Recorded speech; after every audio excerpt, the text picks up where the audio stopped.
I believe that some of these are shutting down the noise that's in our brain and letting us focus and open up to new things. When I was a kid, I was diagnosed with ADHD and I was put on prescription medication, but it removed my sense of my emotional self. We need to get out of this whole cookie cutter approach to this sick care system that we have in the United States. You are your most important patient. Hello, everyone. Welcome to another episode of Regeneration Effect. We're talking about anything from regenerative medicine to any trendy biohacking, or even anything related to health and longevity, or even our mind, body, based on science and evidence. We're happy to have Len May here today. And he is an entrepreneur all his life, and he has a lot of stories to tell you. And his main thing right now is about endocannabinoid system and endoDNA to address your body's inherent capability to process cannabis and how you should take it. Welcome, Len. Thank you. Thank you. I appreciate it. Yeah. So how did you get into cannabis? Yeah, well, cannabis is sort of my life supplement, I guess I should say. When I was a kid, I was diagnosed with ADHD and I was put on prescription medication. And what happened was, I can't say it didn't work. It worked by, helped me to focus, but it removed my sense of my emotional self. There's no I feel happy, I feel sad. I'm just coasting through the world. And I'm not advocating this in any way, but I was going to school and these kids were a little older than me. They asked me if I want to smoke a cigarette with them. I was like, yeah, cool. I'll hang out with the cool kids, smoke a cigarette. Didn't question what they had, one cigarette. So they passed around their cigarette. I took a drag. It didn't really taste like the cigarette I remember.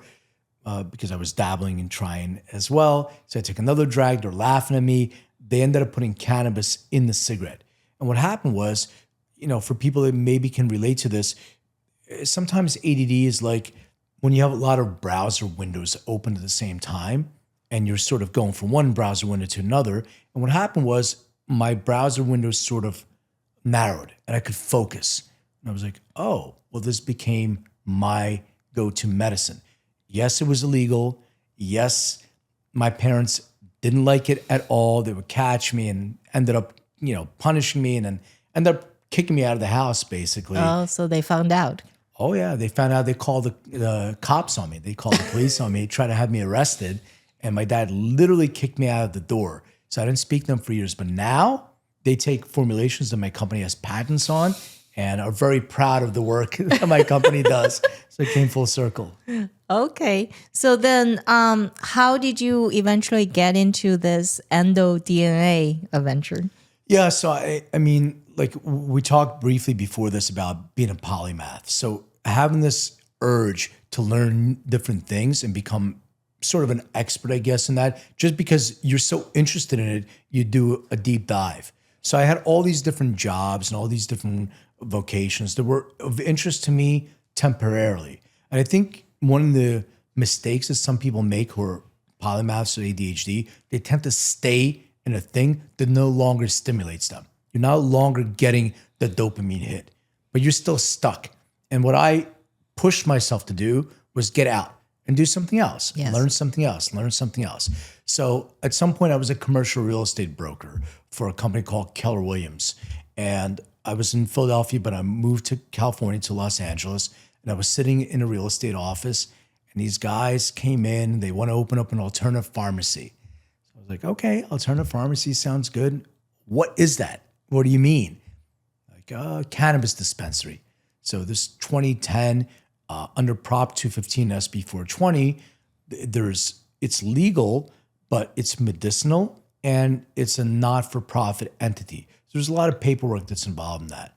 So I asked them, where's their paperwork? They didn't have any. So I said, I'll help you. So long story, a little bit longer, I ended up helping them with the dispensary. They offered me a partnership and I came in as a partner. And we ended up opening up 4 dispensaries. But the thing that I started seeing was two people will consume the same varietal and have a completely different experience.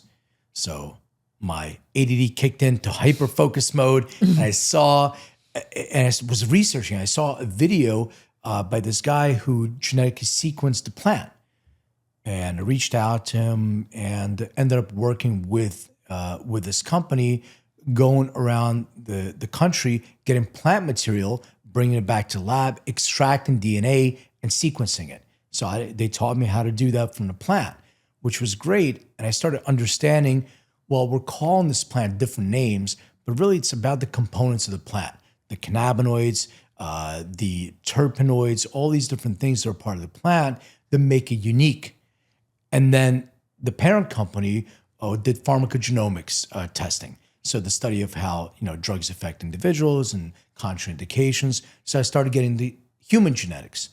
And then I had a light bulb moment. I said, we have plant genetics here, we have human genetics here. Let's bring those two together and guide people to a more personalized experience. Now, they really weren't interested in that. They really wanted to focus on the plant, close down the human side.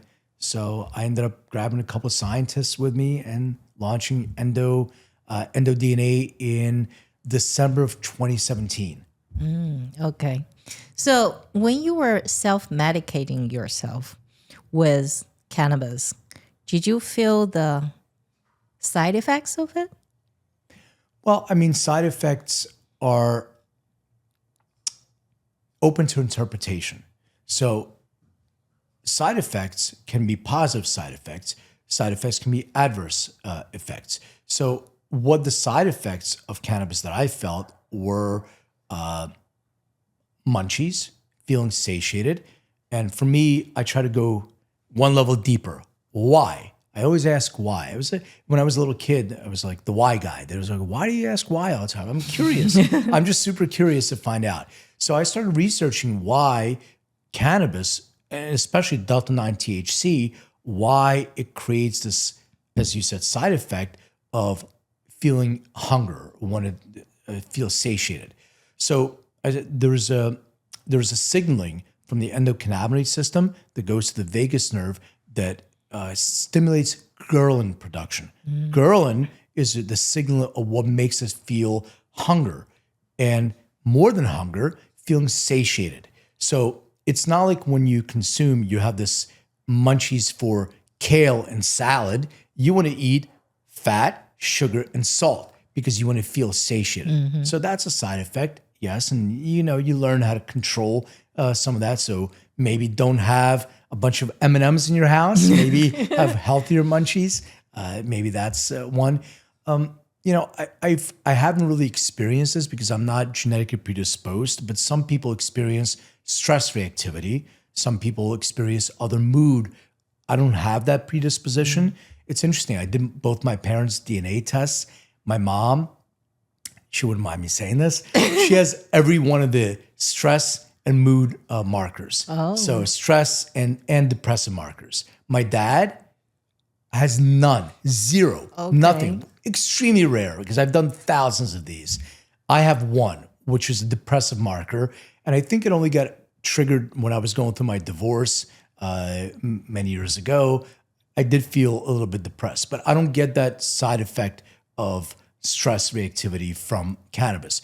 Now, you need to understand sometimes what the side effects are, what the effects of the plant is. So vasodilator, so your blood will pump, your heart will work faster. Yeah. So you're going to have that excess beating of your heart, which is normal. If I accept that as normal, that's part of the action of the plant, then there's no real side effect to that.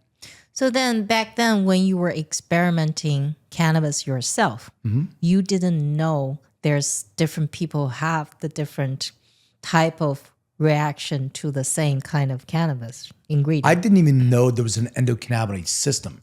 I had no idea. There's an intuition. Like, I think we are too busy blocking our own intuition and what actually works for you. Plants, we grew up with plants. This plant specifically evolved with us. We're receptors for this plant. And I talk a lot about things that we evolve out of. Like, why do we have an appendix? We probably had a use for it way back when, but right now it doesn't. We evolved out of it. So, but cannabis, the receptors are still there, and it's an amazing modulating system. And when I started finding out about the system, now I started to understand why phytocannabinoids are important to balance our deficiencies, and the amount that you take and how much and which components of the plant, they make a huge difference. When you have this adverse effect, maybe you're taking too much of whatever you need. And I think it's normal throughout anything that we consume. We can take too much acetaminophen. We can take too much sugar. We can take too much caffeine, and we can take too much alcohol. But we don't blame the company that produced the alcohol. We blame ourselves. We say, hey, I drank too much. Maybe I shouldn't drink that much. So I find it fascinating that we blame this plant. This plant didn't tell us how much to take. We made that choice. So yeah, listen to your body. But then you said your mother has completely different composition or the sensitivity to endocannabinoid system from your father. So when they took the cannabis, what kind of reaction did they have? Yeah, my mom doesn't do well with delta 9 THC at all. Even a little bit of it makes her feel anxious. My dad, really no real effect, no adverse effects whatsoever. So he's okay. He actually had an injury and he was taking something that's analgesic. And I said, listen, take what you need, but let's then take it down so you're consuming more cannabidiol, CBD, so it's anti-inflammatory. And then the delta 9 THC will act as an analgesic for the time being until you don't need it anymore. So we'll rebalance it at some point. So that's kind of how it works. Okay. So are they still taking it regularly or only when they need it? Only when they need it. Okay. But then how do you determine the dosage and even the strain? Because if you test people who have different genetic composition to the endocannabinoid system, how do you determine which strain you should take? Because different strains have different components of the cannabis and also the terpene, all these ingredients. Well, I think it's important for people to understand how the endocannabinoid system works first, and then how the phytocannabinoids interact with that and what's right for the individual. So we have this great modulating system, the endocannabinoid system. It was only discovered in 1992 by Dr. Raphael Mechoulam, an Israeli scientist. And the way that it works, it gets signals from the other systems, and it sends the signal up the central nervous system, sort of like salmon swimming upstream to your brain, and then your brain decides which endogenous neurochemicals to excrete. So the two that belong to the endocannabinoid system are anandamide and 2-AG. So what happens is when we are stressed or other things are out of balance within our systems, the brain releases different levels of endogenous endocannabinoids. But going back to what you just said about the different effects and how it affects individuals, we have some genetics that are associated with that. So there are certain genes like, I bring the example of fatty acid amide hydrolase. I think it's a really interesting example because it's one that people can relate to. So the gene, the initials are FAAH, F-A-A-H. So that specific polymorphism, it actually produces an enzyme that breaks down anandamide. So if you have this genetic predisposition, you may be producing less anandamide than the average person. And if that's the case, you may actually be secreting more cortisol than the average person. And some people walk around with inflammation and pain because their cortisol, their immune system is overreacting to that. Cortisol stays longer in their bloodstream, etc. So if you can subsidize with the right amount of delta 9 THC, you can subsidize for the amount of anandamide that you're deficient in. So you're taking that that delta 9 THC, it'll bind to your CB1 receptors and it'll secrete more anandamide. When you consume cannabidiol, CBD, it has an affinity for the CB2 receptor. So CB1 receptors are mostly in your brain, your central nervous system. CB2 receptors are your immune, digestive, etc. So together, they're working in concert to be able to reduce the inflammation and then work on subsidizing the anandamide. Now, how much to take and all that stuff, because some people are rapid metabolizers. Some people are poor metabolizers. There's genes for that too. Cytochrome P450 markers, and for THC, it's CYP2C9. For CBD, it's CYP2C19. And then there's together, it goes to the cytochrome pathway of 3A4, which actually a lot of pharmaceutical medications go through, so you can have some contraindications. So the idea is, if somebody has a predisposition to stress reactivity, so they have a CNR1 gene that actually turns on stress reactivity. Well, if somebody's taking too much delta-9 THC, they can trigger that stress reactivity gene. So delta-9 has a very narrow therapeutic window. So looking at somebody's genetic profile, we'll say, okay, well, maybe take 1 part delta-9 THC to 4 or 5 parts of CBD. That's one way that our test can look at. The second thing is terpenes that you mentioned. So terpenes they give the plant its smell, and they also work in conjunction with the cannabinoids to produce an effect. And some of them are related to, like D-limonene has an association with dopamine production. So it gives you that feeling of up. This is what sativa dominant hybrids have a lot of that D-limonene. And other ones that are indica dominant have more of something that's sedative, like myrcene. And it has a smell. It smells like skunky or diesel. You can kind of smell it in a way, and that's more sedative. So if somebody's prone to having that stress up, you need something that can level you out, like a terpene called linalool that's also found in lavender. So understanding the percentage of cannabinoids and a terpene profile, you can make a suggestion or a recommendation which, as you mentioned, strains or which varietals of cannabinoids or be more aligned with you and what you should be avoiding.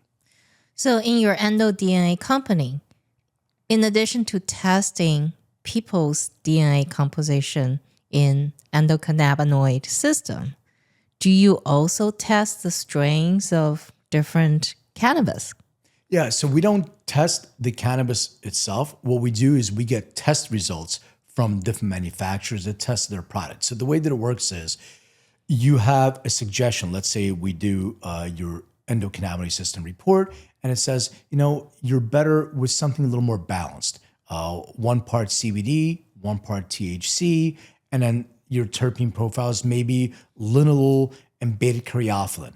So now we'll take the certificate of analysis, so the test results from different manufacturers. Okay. We'll run that through an algorithm, and we'll show you how close that product matches the suggested ratio. Okay. So basically, once you've done people's endocannabinoid system DNA testing, then you can actually recommend you should take this particular product from, say, manufacturer A because that matches your endocannabinoid system better. Yeah, it'll give you a percentage match. So say this product is maybe an 85% match based on your genetic predisposition, and this product maybe is a 15% match. So maybe you should take the one that's closest to what is being suggested for you. But plus there's a feedback loop. So when you're responding back how you're doing with that, the platform learns with machine learning, with AI, and it gets better and better. And we do this not just for the endocannabinoid system. That's like we have a patent on the use of DNA to make recommendations associated with the endocannabinoid system. But now looking at whole genome, we have a decision support platform for healthcare practitioners.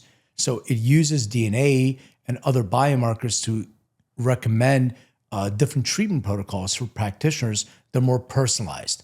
And then with that feedback loop, that also learns. They don't have to involve phytocannabinoids, but they can. Or maybe they're looking at a combination of different things. Maybe it's hormone optimization with lifestyle modifications, with phytocannabinoids or other plant medicines or supplements, etc. So tell me a little bit more about how you develop your array for endocannabinoid system, because I believe you have the patent on it. Yeah, so we have a patent on the use of DNA to make recommendations associated with the endocannabinoid system. So we approached early on, we were trying to figure out what off-the-shelf arrays, open arrays are available. So we approached Illumina, a company that makes these genetic sequencers and arrays, and they said, well, we have this global screening array, which actually sequences somewhere around, at that time, 650,000 genetic biomarkers or single nucleotide polymorphisms. And we said, okay, let us take a look at that. And in the research that we were doing with our bioinformatics team, they were missing a bunch of SNPs from that array. So we asked them if they could build us a custom array. So on top of the GSA, we have our own GSA version 3 plus. So it has all the other markers associated with that, and we added it onto the array. So anybody who wants to take this kind of test in combination of the whole genome, right? So they can order it from your website or? Yeah, so the only test that's available to the general public is the endocannabinoid system test. All the other tests that we have are through healthcare practitioners. Okay. So our customer is a functional medical practitioner, and the tests that we have available today are, like I said, our endocannabinoid system test. We also have a cognitive test, which we're in the middle of 3 clinical trials right now for different cognitive drugs for Alzheimer's, Parkinson's, and autism. And we doing the genetic sequencing for those as well. We have a female and male hormone health test, which is regenerative health and wellness. And we have nutrigenomics and skin. The platform is interesting this way because we have a patent on machine learning based efficacy predictions based on genetic and biometric information, and it's an ever learning platform. So if you're doing peptides and stem cells and the exosomes, what the platform will do is will learn your what protocols you may have. It'll make those suggestions based on those genetic and other biomarkers, and then there's a feedback loop. So it actually comes back and says, okay, based on the feedback, not just patient-reported outcome, but epigenetic changes and biomarker changes, it'll start making those suggestions to further and better the experience for the individual and the practitioner. So does your testing also test the epigenetic part? Yeah, so we definitely test the epigenetic part. Right now, we use an algorithm from the Horvath clock. So we'll take that algorithm and we'll look at biomarkers in blood and serum levels and see what methylation changes are there based on the genetic predisposition and the protocol that's being suggested for them. Okay, so actually, if somebody if they do certain treatment like peptides, if they've been doing it for 3 months or 6 months, then they test their genome again with your test, would you be able to detect the methylation changes on certain genes? Yeah, so they wouldn't test it with a saliva sample. That's the way our test. They would go and test the actual blood. We would get their blood work, and we would take the blood work and see what changes there are to methylation based on the baseline levels that we had previously. Okay, so it's basically from the methylation test, but it's not like specific to which gene you had. That's coming very shortly. We're mapping the genome to the epigenome. Yes. So we're mapping this right now. So we'll have, biological age and all that stuff we have as well, but it's not a direct one-to-one correlation yet, but that's coming in our next version. Yeah, it's you need to have more data to be able to analyze those things. Absolutely.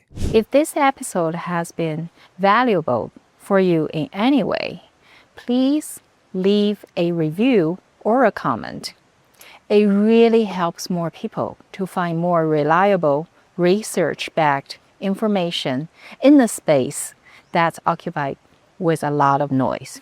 Okay. So then how do you, like you said, like your genome test is mostly for practitioners.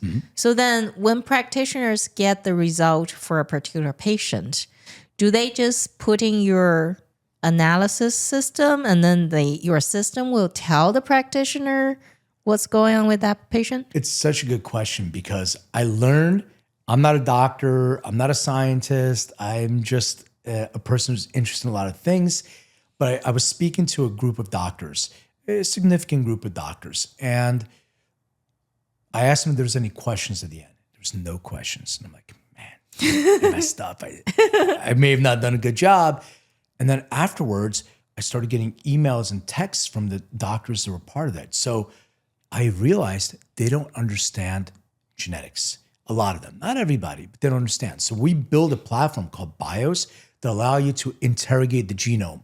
So it's built on the Anthropic healthcare model, grounded on that. It's the manufacturers who make Claude, for instance, and it's grounded on that, and it's trained on specific healthcare and biometric information, and it's grounded on that and ever learning. So you don't have to understand the genome. You can ask it questions. You can interrogate the genome. Chat with your DNA, we say. Yes. So you have your genome, you can ask questions. Hey, show me Len's metabolic markers, or show me hormone health. What type of aromatizer Len is, so I know how to dose Len correctly. So you can always ask it questions, and it makes it much easier to give you those treatment protocol suggestions because it speaks in 8th grade language. So you already have that platform set up. Yes, we have that so platform people now. just go in there, put whatever person's genetic testing from your genome testing is there, and then just ask question, then the platform will give the answer. Yeah, so the way that it works is they swab, they register their patient. It's HIPAA and GDPR compliant. They would send their sample to our lab. It takes about 14 business days to get your results. In the meantime, they would send their patient to get their blood work. So we have their baseline of blood work. Once we get the genetic information back, the doctor would log into their portal. There's also a patient portal. They would log in. They would get all their information from their genetic data, from their biomarkers, and then it would give a treatment protocol suggestion. So it breaks it down into lifestyle modifiers, any pharmaceutical intervention, supplementation, etc., or anything like I said, anything that you do in your practice. So peptides, exosomes, stem cells, anything else. Now it has a treatment plan suggestion, and a doctor can add those into their treatment plan or say, no, I don't want this, or I want to modify that. Mm-hmm. Great, fine. Now you have a treatment plan, and now the patient has it in their patient portal. So when they come back in 6 weeks, in 3 months, in 6 months, and they get their blood work done again, now it'll show how efficacious that protocol is based on those changes to methylation and other biomarkers. Okay. So then how much do you charge people to do these tests? $1 million. So our tests vary, depend on who the doctor is, but they're sort of around $400 to $500 per test. And here's the good news. Once we swab you and you did your cognitive test, for instance, and if the doctor wants to give you a hormone health test, or they don't have to swab again, it's all software driven. So you can just press a button and it'll instantaneously provide you the next test as well. Okay. So basically your price is comparable to, say, 23andMe or Ancestry. Well, 23andMe is out of business already, so hopefully we're much better than that. But you really bring up a good point, which this is the thing that always bothered me with genetic testing. And I've done all of them, the 23andMe's, the Ancestries, and My Family Tree DNA, you name it. And the thing that bothered me is like, the now so what? So you did your DNA test, and I want to understand, where do I go from here? And that's the challenge. That's why we wanted to give those tools to practitioners. So now they can have a protocol that's associated with that, that's personalized to the individual, and we'll get really close to precision health and wellness. Yes. So is 23andMe really out of business now? Yes. Okay. So they bankrupt? They were bankrupt, and then they were acquired, or their data was acquired by another company. But then I heard like 23andMe and Ancestry, they actually sell your data. I don't know what they do with your data, but when you used to go to 23andMe, there's a checkbox that's marked in their privacy policy that you opt in to them sharing your data. So you have to opt out. So we don't sell data, but we gather data. But our data is de-identified. Right. So we don't care about Len's personal information. When you register, you have a number that's a record locator. Same way, your doctor record is. We need data to be able for the system to learn, For the machine learning. but we're not marketing. We don't care about your personal information. That's the difference. Okay. So I also did a DNA test with a company called the DNA Company. So they also had the cognitive test, but they never had the endocannabinoid system test.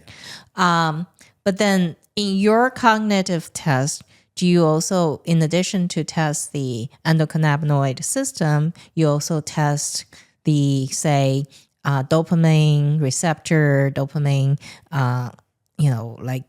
the enzyme that's related to destroying the dopamine secreted? Absolutely. It's a pretty comprehensive test. I think we have, it's over 600 or 700 markers that are associated with that. We look at things like predisposition to Alzheimer's, APOEs, et cetera. Look, I want to let people know about genetics is just a piece. It's not everything. And a lot of these are polygenic. So just because you have one genetic predisposition, it doesn't mean anything. You have to look at a pattern. Yes. All these different things. And you have to look at lifestyle. But it's an indicator. If you're not looking at it, it's incomplete. Your analysis is incomplete. I think you should look at everything and then make, including traditional Chinese medicine, including, are you hot? Are you cold? Yes. All these different, you have to incorporate everything because the idea is, how we started working with practitioners, doctors. We had a call from one of our doctors who said, I'm seeing a lot of young women and they do hormone optimization. I'm seeing women in their late 20s, early 30s with perimenopause symptoms. And I'm starting to see a lot of women that are in menopause with really adverse effects of menopause, hot flash severity, weight gain, sleep issues. I said, is there a way we can get ahead of these things? And that's the goal. The idea is to try to get ahead of some of the things that are in your path. Let's see if we can stop you from stepping into a pothole that's already in your road. And that's the goal. Yes. So that's actually early prevention too. Exactly. So, so when you do these tests with your system, then the practitioner would, based on your machine learning results, interpretation to tell the patient what to try. But again, this process is also a little bit trial and error because, even the machine learning, everything is still not completely like a perfect system, right?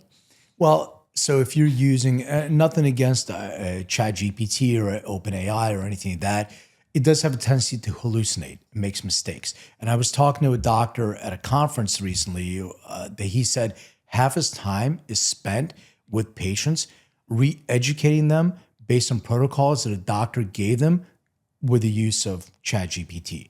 So we grounded the machine learning algorithm based on a proven healthcare model, and it's trained based on what you do. So the doctor makes the final decision. So it's giving you suggestions based on reference data, based on everything else we could possibly find. But at the end of the day, you make the final decision. And when you make the decision for the protocol, the feedback loop verifies and validates that. And the machine learning gets better and better and better. At some point, it'll be like, you come in and, Len, your genetics are similar to the 50 people that we had this year with this genetics. And this protocol showed there was effective for that. So now it's trained and learned, so it gets better and better. So then how long do you recommend after applying certain interventional treatments that the patients should do another genome testing to see whether there's any changes in the epigenetics or some? So you don't need to do another genetic test, but you should do an epigenetic test. So different types of epigenetic tests are available. We use methylation, and we get that through blood work. not saliva. But there's also mRNA mapping that's available, very comprehensive, very costly. But for certain diseases, especially oncology, et cetera, I think it's extremely important because different types of cancers, associate with different type of genetic predispositions and protocols. So do you offer that mRNA test too? We do not do mRNA testing right now. Okay. But then you recommend where people to go if they... We do, and we have epigenetic testing that's available through our platform, but it's not mRNA testing right now. Okay. All right. So then do you see your test shows certain people would have certain reaction to psychedelics? Yeah, it's another test. So we haven't released this test yet, but we have a test on psychedelics, and the idea, and I'll tell you how we got to this test. So I was working with a doctor in Florida. I was talking to her on the phone. She's a friend, and she administers ketamine therapy. And we're talking, I hear yelling in the background. And she's like, hold on a second, I'll come right back. And she comes back, and she's like, I have an emergency, I have to go. I'm like, okay. So she calls me back next day, or I don't remember when. So what was the deal? She said, we had a patient that had a psychotic-like effect. I said, people have that from ketamine? I didn't know. She said, once in a while. And I said, what if we could let you know before a patient comes in that somebody's predisposed to this? What would you do? She said, well, maybe we'll give a beta blocker, or maybe we just hold their hand and give them more of a personalized, sort of experience. So we created a test that looks at ketamine, MDMA, psilocybin, ibogaine, LSD, and shows what genetic predispositions to adverse effects somebody may have before they administer one of these substances. So are these psychedelic or ingredients also act on the endocannabinoid system or a different receptor system? They all have different systems associated with them. Like, some may act on the dopamine system, etc. I believe, and there is some science supporting this, I believe that cannabis is a psychedelic. I believe that it does. It excretes neurochemicals in your brain, and it changes the perception in neurochemistry. So to me, that's the definition of a psychedelic. But yeah, different psychedelics act in different systems. Like psilocybin is a completely different system, a different experience than phytocannabinoids would. Creates neuroplasticity. We're not even sure. We're not sure exactly how it works. We're trying to figure out. Right. But it does create neuroplasticity. And ketamine acts completely differently. I saw a video by this professor who was talking about how ketamine works, and he was explaining the chandelier cells that are in the brain. So you have neurons that are going, thoughts are going to the synapse, but you had people with PTSD, and he was treating specifically PTSD patients. They would actually have the chandelier cell that would sit at the synapse and sort of choke off the transmission. And so your memory is kind of rotating over and over. You're not creating new thoughts and memories. And when you administer ketamine, that chandelier cell opens up like a flower, accepts the ketamine, and then you're able to have new thoughts. The thing is, when you come back out of your journey, whatever you're on, you're back to where you were. So the reintegration is extremely important. Working with people who are experts in that field to take those thoughts that you had, those a glimmer of hope and light, and to amplify them. So that study was particularly related to ketamine, not the, say, ibogaine or... There's different studies for ibogaine. There's different studies for psilocybin. Psilocybin is probably the most studied out of those substances now, LSD as well. But we're still trying to figure out that neuroplasticity, what is happening with that. I have my own thoughts and ideas, no basis of science, but I believe that some of these are shutting down the noise that's in our brain and letting us focus and open up to new things that tune our antenna in to things that we may not be in tune with. And I think when I tried dimethyltryptophan, DMT, here's my lesson. I'll explain my what I had experienced. So the first time I did it, everything went black. I didn't know where I was, but all of a sudden I started feeling the sensation of falling. I was falling and falling rapidly. And it seemed like there was a ladder or something. I was trying to hold on to the rungs of the ladder. And at some point I fell and I think I died, but I woke up. And the person that was administering said, explain what happened. I told him, and he said, why are you trying to hold on? Maybe you should just let go. Right. And that's my control issues. So next time I did it, You let it go. I let it go and I had a wonderful journey, felt great, saw things, not sure what they are, different objects and different colors, but it felt really good and felt freeing. So maybe it's trying to tell us something and tuning into that antenna. It's blocked by all the noise that's going on in our heads. So then after your second treatment, did you feel your perspective of life changed? I felt there was a lesson in this whole thing of letting go. Now, I have to remind myself over and over, but at the time and for quite some time, I felt that one of the things that prevents me from moving forward is friction that's self-imposed. And what I mean by that is trying, doing, pushing. And I believe that letting go of that allows things to flow much better and like flows from the ground up and cycles through that. And that's the thing in the Western culture, we forget that. We're always working, we're trying, we're pushing. And I think that, we have to be more like in flow, like with water. Yes, just like following the natural rhythm. Exactly. So then, since you try so many different psychedelics, do you have one particular that you think is beneficial to your body more? Well, cannabis is my go-to medicine. That is something that I consume as my supplement.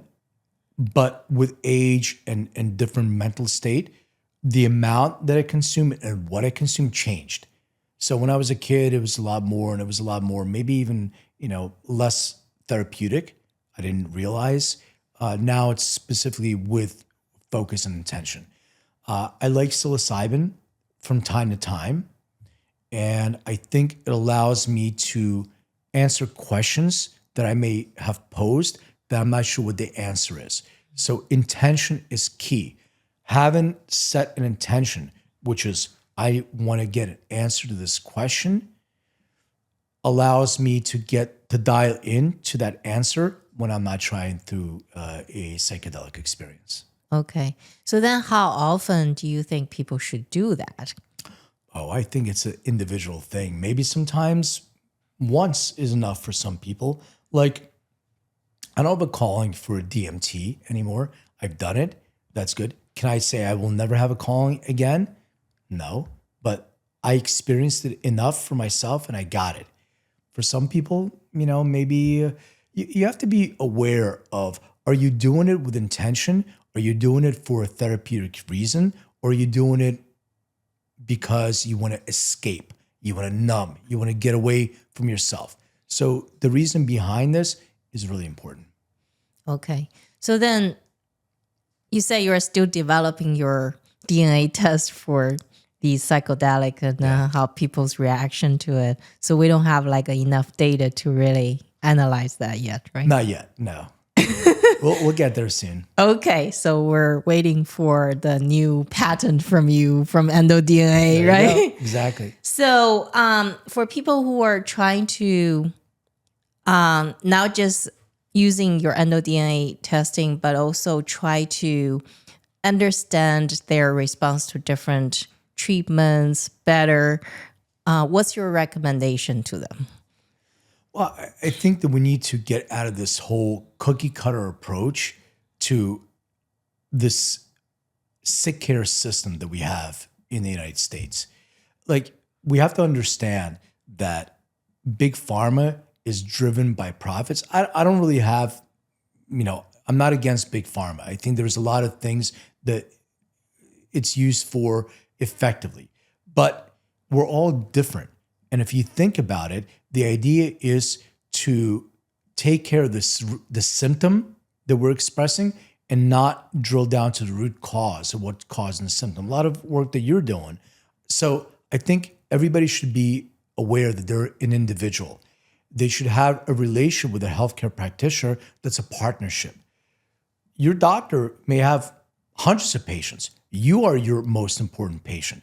So you have to be accountable to yourself. Take action, even if the action may be uncomfortable, and collaborate with your practitioner and work on your own personalized journey.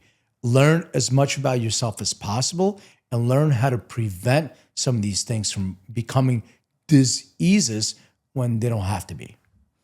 That's exactly what I also propose for the treating the root cause, follow the natural flow, so everything falls into the same principle. Great, we're aligned. But then if people, they've already tried psilocybin, and some people told me they didn't feel anything.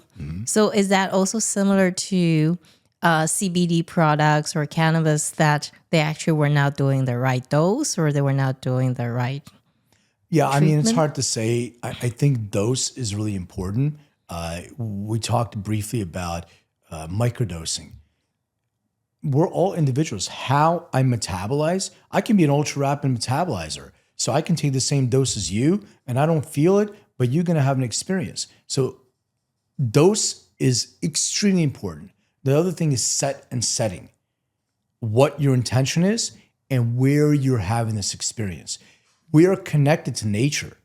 Like if we're doing something that is connecting us to nature, I think you will have a different experience than you will, at a party or something like that.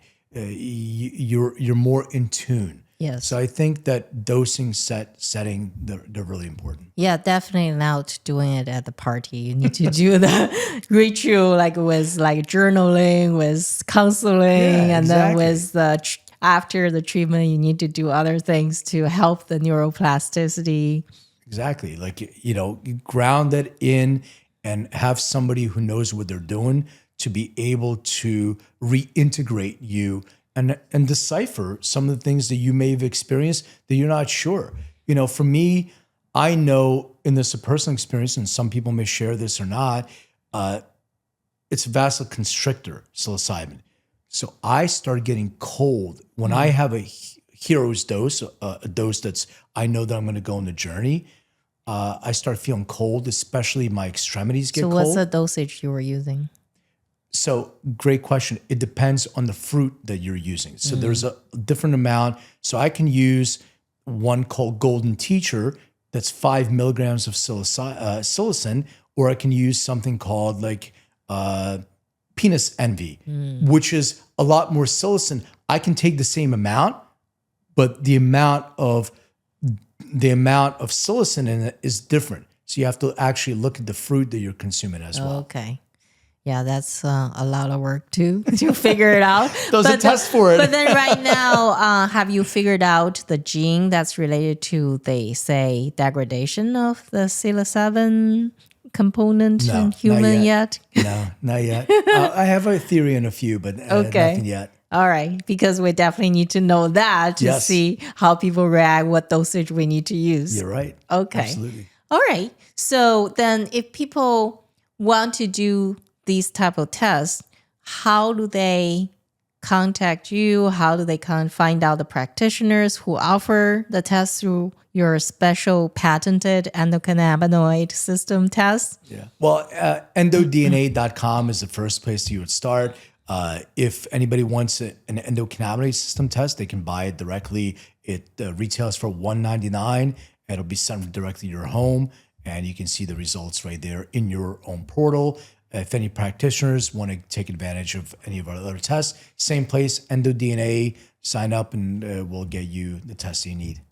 Okay, so once they do the EndoDNA test for the endocannabinoid system, you said they don't need to swap their mouth again to get the sample again, right? The saliva. So then you already have their thing in your system. You just need to say, I want to know the cognitive system or the neutral system. Correct. Then it will come up the result. Yeah, there's other tests that are available, but we don't have to swab again. You're absolutely right. And also, if anybody has any questions, I'm available on social, Len May on Instagram, I think on Len May DNA, but I'm very active. I'll answer questions, and we have a whole team of people that are supporting and will help answer any questions as well.